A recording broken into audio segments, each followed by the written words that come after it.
Automatiser une stratégie. Tout le monde en rêve. On s'imagine des machines qui travaillent à notre place et appliquent sans sourciller tout ce qu'on a en tête. Sauf que dans l'univers de l'automatisation, tout ce qui n'est pas écrit noir sur blanc n'existe pas. Ce que vous avez imaginé ne se réalisera jamais si le processus n'est pas posé. Voilà pourquoi la communication est primordiale. Même et surtout en passant par un ou une développeuse. Et je peux te garantir que ce qui est exécuté, c'est ce que l'autre a compris et pas ce que tu avais en tête.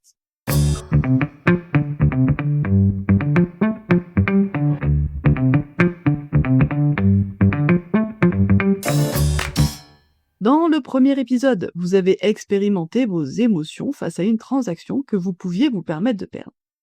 Dans le deuxième, nous avons vu comment utiliser ces émotions à votre avantage, en fixant vos propres règles, celles avec lesquelles vous vous sentez à l'aise. Dans ce troisième épisode, qui clôture la série sur les stratégies d'investissement et de trading, je vais vous présenter une méthode contre-intuitive.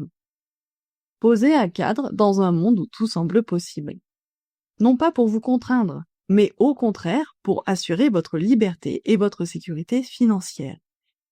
Si vous ne savez pas vraiment ce que recouvre l'automatisation, je vais vous l'expliquer pas à pas, en m'appuyant sur mon expérience de développeuse d'application. Je vous montrerai comment écrire votre stratégie afin de vous rémunérer autrement, avec sérénité. Et sachez que je suis en train de développer ma propre application. En fin d'épisode, je partagerai des avantages exclusifs pour celles et ceux qui souhaitent la tester. Bonjour, je m'appelle Julie, je suis développeuse d'application full stack. Automatiser des feuilles Excel et interconnecter des services, c'est la base de mon métier. Donc je ne fais pas de conseils en investissement. Si je me jette dans le Rhône, j'espère que vous n'allez pas en faire autant. Vu la couleur de l'eau, moi je vais me prendre un scaphandre. Gardez votre esprit critique. Mon objectif dans le podcast Mes petites machines à cash, c'est de vous raconter comment je mets mon argent au travail et lui apprends à le faire sans moi. Et franchement, je pensais qu'avec mon niveau technique, ça allait être de la rigolade. Si vous saviez comme j'évite déchanter. En effet, ce n'est pas la technique qui m'a donné le plus de mal quand j'ai voulu automatiser mes finances. Lorsque j'ai créé mon application de copy trading sur Telegram, la partie la plus drôle, c'était d'écrire le code. Et la plus difficile, c'était de rétro-ingénierer la stratégie du fournisseur de signal. C'est-à-dire que même avec des instructions pour appliquer le signal, une fois codées, manifestement, les explications fournies n'étaient pas assez complètes pour rendre la stratégie rentable. Je ne comprenais pas pourquoi une seule perte sèche effaçait tous les gains de la semaine. Après avoir payé, j'ai eu accès à l'historique. Est-ce que cela faisait vraiment partie de la stratégie, alors qu'il y avait 2 pertes sèches en moyenne par semaine, et ce pendant les 2 dernières années? Ou bien m'étais-je fait avoir par les chiffres dont je ne comprenais pas le sens? Ces anecdotes vous parlent, et que vous aussi vous voulez poser un cadre pour investir avec sérénité. Abonnez-vous maintenant, activez les notifications pour ne pas rater la suite de l'aventure et découvrir comment transformer vos idées en machine à cash.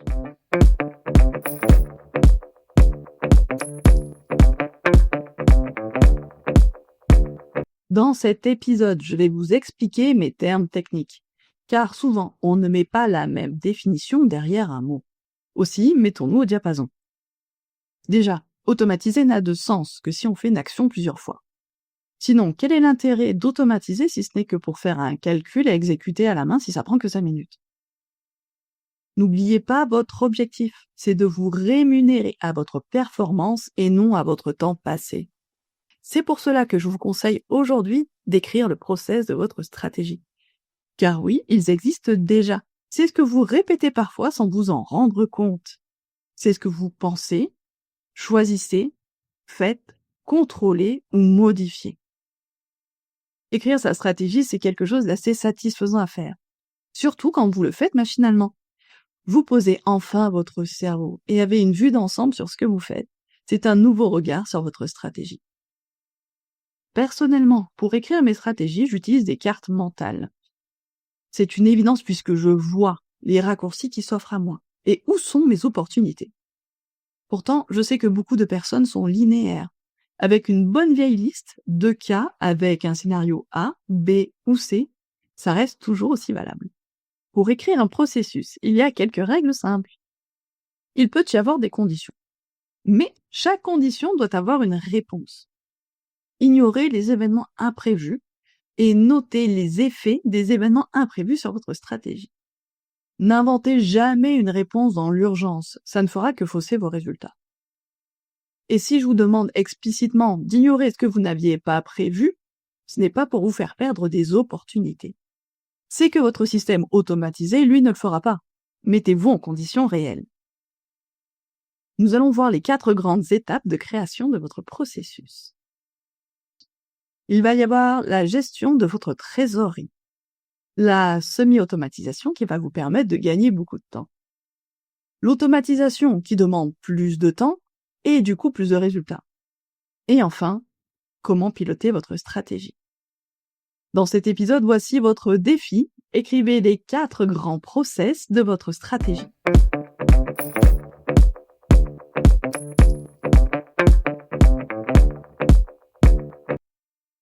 Le premier concerne donc votre trésorerie. Cela va définir comment vous gérez les fonds de vos petites machines à cash. Ça peut paraître évident, mais croyez-moi, c'est là-dessus que tout repose. Vos petites machines à cash en ont besoin pour tourner efficacement.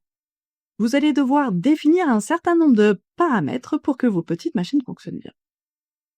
La première chose à clarifier, c'est combien vous êtes prêt à investir au global. Votre carburant, c'est votre capital. Et il faut décider précisément comment vous allez le répartir entre chacune de vos machines. Est-ce que vous êtes plutôt du genre à investir une somme dans une machine puis attendre, ou à réinjecter progressivement chaque mois et de façon régulière? Les 2 approches marchent. Ce qui compte, c'est de décider en amont et que ça colle avec votre façon d'être et votre objectif final. Parlons justement de l'objectif se rémunérer autrement. Dans l'approche que je vous propose, elle n'a d'intérêt que si vous vous payez à un moment donné. Alors dites-le clairement, si votre machine fonctionne, combien prenez-vous sur les recettes? Est-ce que c'est 10, 25%? Est-ce que c'est tout? Et à quelle fréquence? Tous les mois? Chaque trimestre? Ou plus encore? Écrivez-le noir sur blanc, parce que oui, se payer régulièrement valide concrètement que votre stratégie fonctionne. Et vous ne perdrez jamais en capital ou en motivation en vous assurant une rémunération juste. Mais alors, que fait-on de l'argent qu'on ne retire pas? Vous pouvez le réinvestir directement dans vos machines. C'est ce que j'appelle la réaffectation des gains. On entend aussi souvent le mot rééquilibrage pour désigner des actifs qui prennent trop d'importance au sein d'une même stratégie. Cela permet de profiter de gains d'actifs qui ont bien performé et les allouer à ceux qui n'ont pas encore monté au niveau de vos convictions. Ainsi, vous pourriez faire grossir tranquillement le capital de vos petites machines stables pour générer de plus en plus de rentabilité à performance égale. Et enfin, le dernier paramètre à prendre en compte. Qu'est-ce que vous faites si ça ne marche pas comme prévu? Même si c'est inconfortable de penser à un échec, c'est encore pire de ne pas y être préparé. Vous devez impérativement décider avant même de démarrer quand vous arrêterez votre stratégie. Est-ce que c'est au bout d'une certaine période sans résultat? Est-ce que c'est lorsque votre capital passe sous un certain seuil? Ou bien avez-vous accepté dès le départ que cet argent-là est une somme que vous êtes prêt à perdre? Décidez ça en avance, c'est essentiel pour ne pas réagir dans la panique et prendre de mauvaises décisions au pire moment. Bref, gérer votre trésorerie, c'est à la fois intuitif et fondamental. C'est une des clés pour automatiser en toute sécurité sans vous faire piéger par l'urgence ou l'imprévu. C'est aussi la garantie que chaque euro investi travaille réellement à votre rémunération.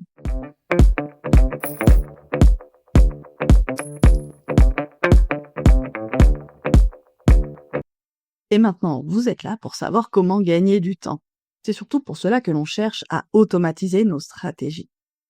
Et pour commencer, je vais vous parler d'une méthode accessible à tous. C'est la semi-automatisation.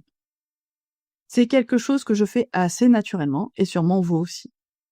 Pourquoi? Parce que c'est un compromis très intéressant entre le tout manuel et le tout automatisé.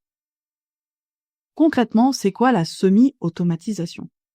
C'est quand tout est expliqué, calculé et pré-mâché, mais que c'est vous qui appuyez encore sur le bouton. Prenons des exemples. Pour mon processus de création de contenu, j'ai une carte mentale dans laquelle j'ai mis tous mes liens utiles. Un clic sur l'étape en cours et je suis envoyé directement vers l'action à faire. Ça peut être un lien vers une IA générative avec le prompt déjà prêt, ou bien dans le bon fichier Canva pour gérer mes visuels. Et quand on en a énormément, ça fait gagner un temps fou. Je ne refais pas tout à la main à chaque fois et je ne réfléchis pas à comment j'ai fait la dernière fois. Je ne perds pas de temps à refaire des calculs et à me demander « Ah, est-ce que cette formule Excel fonctionne ?» Je me contente de garder la main sur le déclenchement.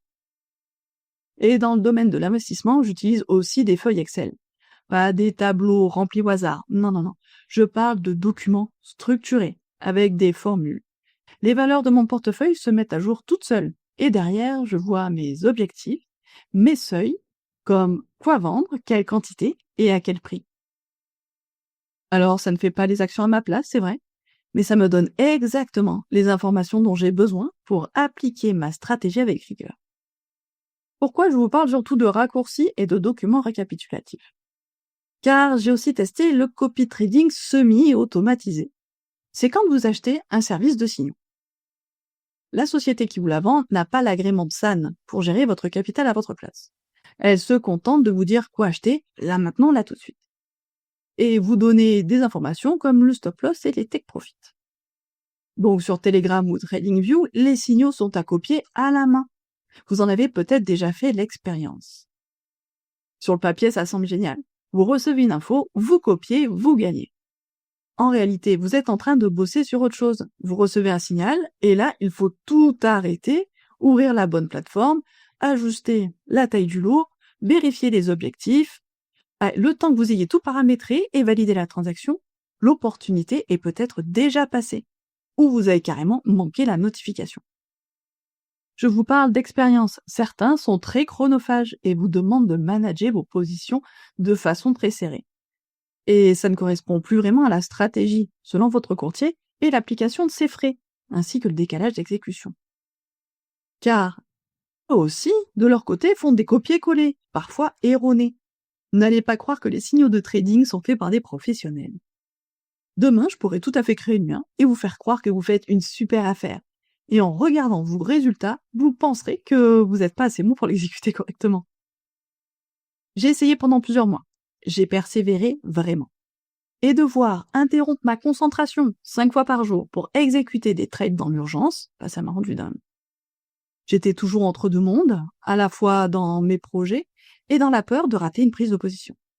Je me mettais donc à surveiller mon écran de téléphone, à vérifier mes graphiques, à douter et à ne penser qu'à ça toute la journée. Et à la fin, je jouais avec ma santé mentale. C'est pas du tout ça que j'imaginais quand je me suis lancée dans l'automatisation de mes finances personnelles.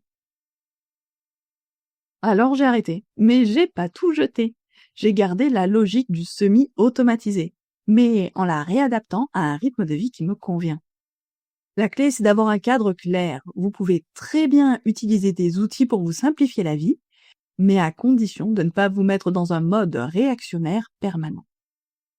Prémâchez tout ce qui peut l'être, structurez vos fichiers, et si comme moi vous avez besoin de concentration, réservez-vous des sessions pour exécuter vos signaux. La semi-automatisation est une méthode à part entière dans les processus d'automatisation. Une fois bien structurée et bien utilisée, elle vous prépare à déléguer les bonnes choses au bon moment avec les bons outils sans sacrifier votre clarté mentale.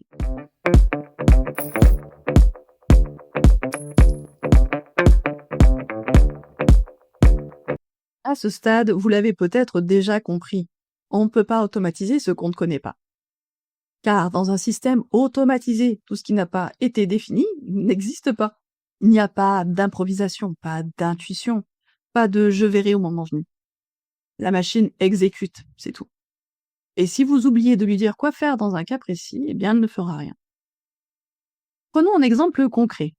Vous voulez protéger votre capital. Très bien. Mais vous n'avez pas spécifié comment gérer les pertes successives. Eh bien, la machine continuera d'agir comme si de rien n'était. Et là où vous seriez peut-être intervenu manuellement, elle va continuer jusqu'à épuisement du capital. Autre point essentiel, vous ne pouvez pas vous rémunérer automatiquement si vous n'avez pas défini combien et à quelle fréquence dans vos règles de gestion de trésorerie. Là encore, sans règle écrite, aucun algorithme ne pourra deviner vos intentions. Vous n'êtes plus aux commandes et la machine n'est pas dans votre tête. En parlant de créer une machine, il faut être un minimum technicien. Automatiser complètement une stratégie, ça veut dire d'une certaine manière devenir un programmateur. Alors, je vous entends d'ici, oui, mais moi j'utiliserai le no-code, j'aurai pas besoin de coder. Oui, c'est vrai, le no-code vous évite de taper du code, mais il ne vous dispense pas de concevoir votre algorithme. Et ça, c'est un autre point crucial, parce que concevoir un algorithme, c'est poser une logique claire, sans zone floue. C'est prévoir tous les cas, les succès, les échecs, et même avoir anticipé des impondérables. Et si vous déléguez ça à un outil que vous ne comprenez pas, vous êtes en train de confier vos investissements à une boîte noire. Et les conséquences peuvent être lourdes. Des frais mal calculés, des ordres mal passés, voire incorrects, et des opportunités gâchées. C'est surtout une confiance qui s'érode petit à petit. Vous commencez à douter, et vous vous demandez si l'outil fonctionne vraiment comme vous le pensiez. Vous ne savez plus si vous pouvez vous fier à ce que vous avez construit. Et ça peut vous hanter, littéralement. Et c'est ça le vrai risque de l'automatisation mal maîtrisée. C'est pas juste de perdre de l'argent, mais perdre votre lucidité. De ne plus savoir si ce que vous avez automatisé, c'est bien ce que vous vouliez faire au départ. Et ce n'est pas ce que vous attendez, n'est-ce pas?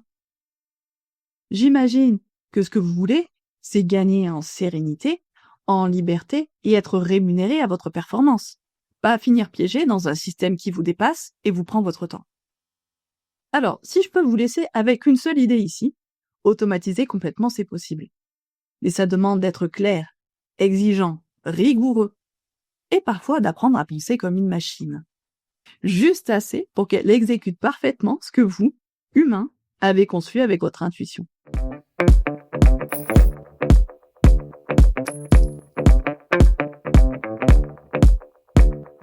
Il y a une phrase que je répète souvent, il n'y a pas de confiance sans contrôle. Ça vaut aussi pour vos stratégies d'investissement. Même si vous faites encore tout manuellement, même si vous débutez, vous devez piloter ce que vous mettez en place. Sinon, comment savoir ce que vous avez imaginé fonctionne vraiment? Comment faire la différence entre un mauvais plan et une mauvaise exécution? Piloter, concrètement, c'est avoir une vue d'ensemble, c'est prendre le recul nécessaire pour analyser vos résultats et décider en conscience de ce que vous gardez et de ce que vous améliorez ou encore de ce que vous arrêtez. Alors posez-vous les vraies questions à froid. Si la stratégie est rentable mais ne remplit pas votre objectif, est-ce que vous continuez? Si elle ne donne aucun résultat, à part enrichir le courtier, est-ce que ça a du sens de persister? Et si elle est perdante mais respecte votre plan à la lettre, est-ce que vous la rejetez quand même? Si vous pensez que ces questions font partie du pilotage, sachez que vous vous trompez, car elles ont déjà leur réponse dans votre cadre initial. Nous l'avons déjà mis en place pour éviter que les émotions distordent vos perceptions. Et c'est pour ça que je vous propose de faire des versions de stratégie. Parce que les marchés changent, les humains et les machines qui spéculent s'adaptent. Donc, un plan qui marche un temps peut s'essouffler. Regardez le Bitcoin. Avant, il faisait des pics violents. Aujourd'hui, on voit des grandes marches d'escalier beaucoup plus latérales portées par les institutionnels. Versionner, ça ne veut pas dire créer une nouvelle stratégie tous les 4 matins. Ça veut dire améliorer par petites touches avec les données récoltées, tout en restant fidèle à votre vision. Et c'est aussi une question de cohérence financière. Multiplier les micro-stratégies avec 50 € par-ci, 100 balles par-là, c'est pas ça qui va vous rémunérer. Faire 1 x 2 sur 1 euro, ça reste 2 €, mais faire 1 x 2 sur 1000 €, ça s'appelle une activité rémunératrice. Le pilotage est l'endroit où vous récupérez votre pouvoir et répartissez mieux vos risques. Vous concentrez vos efforts sur ce qui marche. Et vous construisez pas à pas un système qui vous respecte et vous rémunère. C'est exactement pour ça que je développe mon outil Mes petites machines à cash, pour vous donner un cadre, pour vous aider à poser vos propres règles, à piloter vos décisions et à évoluer sans repartir de zéro à chaque fois.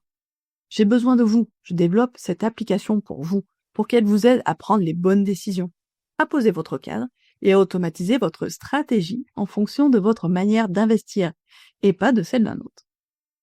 En devenant bêta-testeur, vous accédez gratuitement à un outil personnalisé, alors qu'une seule journée de développement avec moi coûte 700 €. C'est une occasion unique de co-construire un logiciel taillé pour vos besoins sans rien payer. Ce que je vous demande, c'est simple. Montrez-moi comment vous prenez du recul. Expliquez-moi comment vous décidez. Et dites-moi ce qu'il vous manque aujourd'hui pour aller plus loin. Chaque retour compte. Plus vous êtes nombreux à participer, plus l'outil deviendra puissant, utile et fidèle à votre réalité. Si vous voulez tester l'application en avant-première et recevoir des avantages réservés aux bêta-testeurs, je vous invite à remplir le formulaire en description. Dans cet épisode, on a tout posé à plat. Qu'est-ce qu'une stratégie, un système et un process? Qu'est-ce que ça veut dire semi-automatisé? Qu'est-ce qu'implique vraiment l'automatisation complète? Et pourquoi le pilotage est non négociable si vous voulez vous rémunérer à la performance avec l'esprit clair. Et la suite, dans les prochains épisodes, je décortiquerai des stratégies réelles sur des actifs différents. On les analysera ensemble. On construira pas à pas nos portefeuilles intelligents. Sinon, vous connaissez la musique? Abonnez-vous, activez les notifications, mettez 5 étoiles ou un pouce bleu et partagez l'épisode à quelqu'un qui en a besoin. Parce que vous n'êtes pas encore au bout de vos surprises. Bienvenue dans mon aventure d'automatisation financière et merci de m'écouter chaque semaine. On se retrouve mardi prochain sur le podcast Mes petites machines à cash.